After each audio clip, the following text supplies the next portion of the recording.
When we talk about perfect category, so this is the third one category in our English. I have told you in starting we have 4 categories. Okay तो तीसरी जो category हमारी वो perfect की है। और perfect category में क्या होता है कि जो welcome back in this series again, आज के इस डे 8 में फिर से आपका स्वागत है। Just I am unable to upload every day regular basis video because I have a problem in my neck, so that's why I'm unable to speak loudly as well, but inshallah ta'ala, and from today you will get every day regular video. But here today, before saying anything, before starting the class, what is the most important thing to speak English and to communicate with people? Because knowing the grammars and tenses and modal verbs and advanced structures as well, it doesn't mean you are going to speak well. You will become fluent English speaker. After learning these things, there is also one step, that is glossophobia, because every day your fight is with this. Because when you learned all the grammars and rules and regulations, but still you cannot speak in front of people, because that is glossophobia over there. Because from starting, whatever just you have learned, and no matter you are doing mistakes are part of learning. Mistakes are part of learning. Even though I have made several mistakes, I have no idea how many mistakes I have done, and even I do as well, because this is not my first language. It is my targeted language, and in targeted language it's not easy because we don't have environment as well. So it has become difficult as well to remember all the things, to communicate with people, so you don't have environment. So here the tips is that if you have learned 1 rule, 2 rule, 3 rules, try to speak with yourself. If you don't have any partner, so try to speak with yourself. Ask a question to yourself and give answer, and ask a question from your side and then give your answer yourself, because that's it. Because self practice is very important to speak English, to communicate with people, to overcome your glossophobia. That is very important. Now without any further delay, so let's just start today's class. When we talk about perfect category, so this is the third one category in our English. I have told you in starting we have 4 categories. Okay तो तीसरी जो category हमारी वो perfect की है। और perfect category में क्या होता है कि जो हमारा फार्मूला होता है कि आप यहाँ पे देख सकते हैं, हर सेंटेंस को एक बनाने का फार्मूला होता है। If we are perfect in and to know formulas in starting, and we don't need to focus much, but इस आपको जैसे आप यहाँ देख लीजिए, subject plus have has plus third form plus object. अब हैव हैज का इसका क्या चक्कर है, तो हैव हैज का चक्कर ये है कि आप यहाँ पे देख लीजिए, हैव और हैज आपको बाकी पहले से पता होगा किसके साथ लगना है, आई यू देवी के साथ have, he she it single name के साथ हैज। ठीक है, यहाँ पे एक सेंटेंस लिखा है, मेरे अब्बू लखनऊ पहुंच गए हैं। मेरे अब्बू लखनऊ पहुंच गए हैं या फिर चुके हैं, आप 2 सेंस कह सकते हैं, गए हैं या चुके हैं। तो यहाँ पर इसके अंदर यानी कि इसमें हमें पता चला कि इसमें सेंस निकलेगा हमारा चुका है, चुकी है, चुका है, चुकी है, चुका हूँ, या फिर गया है, या है, ही है, ऐसे।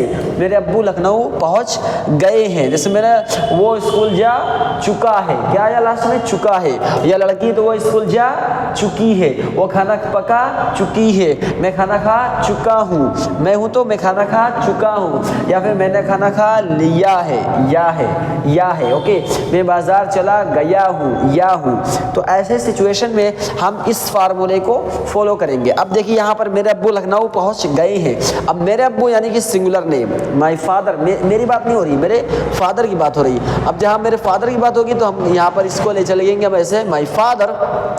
अब यहाँ पर माई फादर के साथ अब लगाएंगे हैज़, तो माई फादर हैज़, अब हैव खत्म हो जाएगा, अगर हैव लगेगा या हैज़ लगेगा, दोनों में से एक। तो माई फादर हैज़, पहुँचने की इंग्लिश होती है अराइव, एक और इसकी इंग्लिश होती है रीच्ड, तो अराइव का थर्ड फॉर्म बनता है हमारा अराइव्ड। यहाँ पर आप रीच्ड भी कह सकते हैं, रीच का थर्ड फॉर्म रीच्ड। तो my father has arrived Lucknow, क्या कहेंगे आप यहाँ पर आगे लखनऊ लगा लेंगे तो यह हमारा सेंटेंस कंप्लीट हो जाएगा। My father has reached Lucknow, okay, मेरे पापा लखनऊ पहुंच चुके हैं, तो my father has reached Lucknow, मेरे पापा लखनऊ चले गए हैं, तो माय फादर हैज गो का third form gone to Lucknow, my father has gone to Lucknow. मैंने होमवर्क लिख लिया है, या है लास्ट में, I have written homework, I have written homework. तुमने वीडियो देख लिया है, या लास्ट में या है, तो यू हैव वॉच्ड वीडियो। मैं नहा चुका हूँ, आई हैव टेकन बाथ, तुम नहा चुके हो, you have taken bath, okay. मैं इंग्लिश याद कर चुका हूँ, या मैं अपना लेसन याद कर चुका हूँ, तो I have learned lesson, I have learned lesson. मैं स्कूल पहुँच चुका हूँ, आई have reached school, I have reached school, okay. मैंने स्पीच दिया है, I have delivered speech, okay. उसने खाना खाया है, तो ही या फिर शी, तो she has eaten food, she has eaten food. मैंने कहा कि मेरे अब्बू ने ज़ैद को पीटा है, तो my father has beaten Zaid. In this situation we use so third form in the last.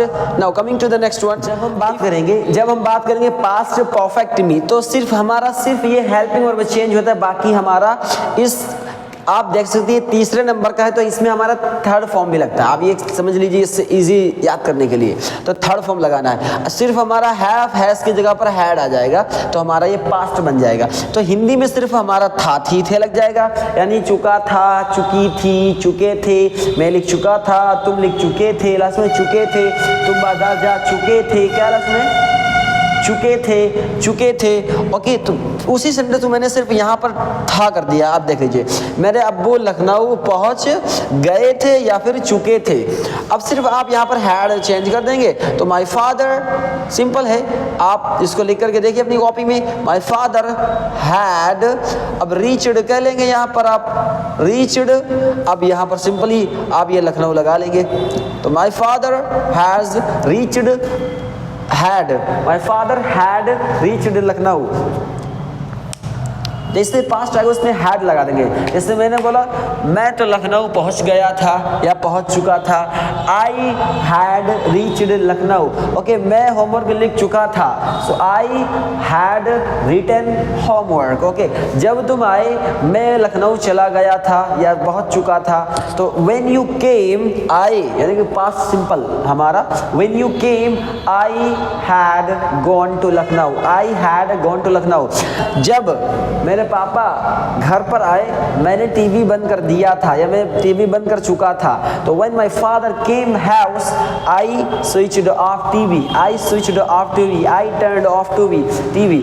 जब ऐसे मतलब इस पास्ट परफेक्ट में ये होता है कि पहले इससे एक सिचुएशन पहले लगी होती है, फिर उसके बाद ये पास्ट परफेक्ट आता है। फॉर एग्जांपल जैसे कि कहा जब तुम प्रोग्राम में पहुंचे मैं स्पीच दे चुका था, व्हेन यू अराइव्ड प्रोग्राम या when you reached program, when you came program, when you came for program, तो I had delivered speech, I had delivered speech. तो ऐसी सिचुएशन में सिंपल है, आप इसके ज़्यादा यूज़ होते हैं कि प्रेजेंट परफेक्ट ज़्यादा चलता है कि मैं लिख चुका हूँ, मैं बोल चुका हूँ, ओके, मैं नहा चुका हूँ, मैं खाना खा चुका हूँ, तो I have eaten food, okay. मैं बाज़ार पहुँच चुका हूँ, तो I have reached market, I have reached market. उसने मूवी देख लिया है, सो ही और she has watched movie, okay. उसने उसे पीट दिया है, so she has beaten her, she has beaten her. उसने उसे पीट दिया था या चुकी थी, तो शी हैड बीटन हर। तो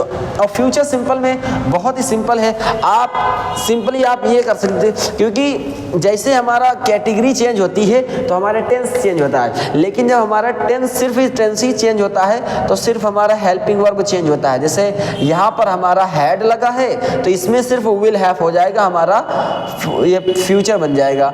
और इसमें हमारा ये आएगा कि इसमें जो सेंस निकलेगा वो होगा कि चुका के साथ होगा लग जाएगा, यानी कि चुका होगा। मैं बाजार पहुंच चुका हूँगा तो आई, मैं यानी कि आई पहुंच चुका हूँगा तो आई विल हैव, पहुंचना वही फिर रीच्ड, रीच का थर्ड फॉर्म आप देख लीजिए, reached market, so I have reached market. Okay, मैं खाना खा चुका हूँगा, so I will have eaten food, I will have eaten food. Okay, वो तो उसे मार चुका होगा 10 बजे, तो यानी कि सुपारी मिली भाई किसी को मारने की, तो शी और ही मार चुकी होगी, सॉरी, हाँ, तो he will have killed him और एट 10 o'clock, खत्म, टाटा, खल्लास, तो हो चुका होगा। तो ऐसे सिचुएशन में हम, ये हमारा फ्यूचर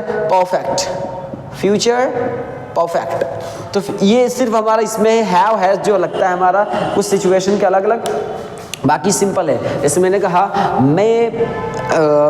मैं इंग्लिश सीख चुका हूँ तो आई हैव लर्नड इंग्लिश, और मैं इंग्लिश सीख चुका था तो आई हैड लर्नड इंग्लिश, और मैं इंग्लिश सीख चुका हूँगा तो आई विल हैव लर्नड इंग्लिश। यानी कि इसमें जो हमारा होगा, चाहे आप इसको लिख लीजिए, चुका होगा, चुकी होगी, चुके होंगे, यानी कि ऐसे बहुत सारी 3-4 बन जाते हैं जो सेंस में हमारा निकलता है लास्ट में आकर के। फॉर एग्जाम्पल, मैं पानी पी चुका हूँ तो आई हैव ड्रिंक का थर्ड फॉर्म बनता है ड्रंक, तो आई हैव ड्रंक वाटर। मैं दूध पी चुका हूँ तो I have taken milk.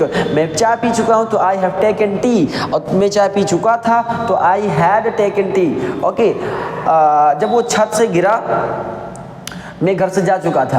When he fell down from the roof, I had gone from house, या I had relocated from house, मैं घर से निकल चुका था। तो I have left house, you can also say leave का थर्ड फॉर्म, तो I had left house, मैं घर से निकल चुका था। जब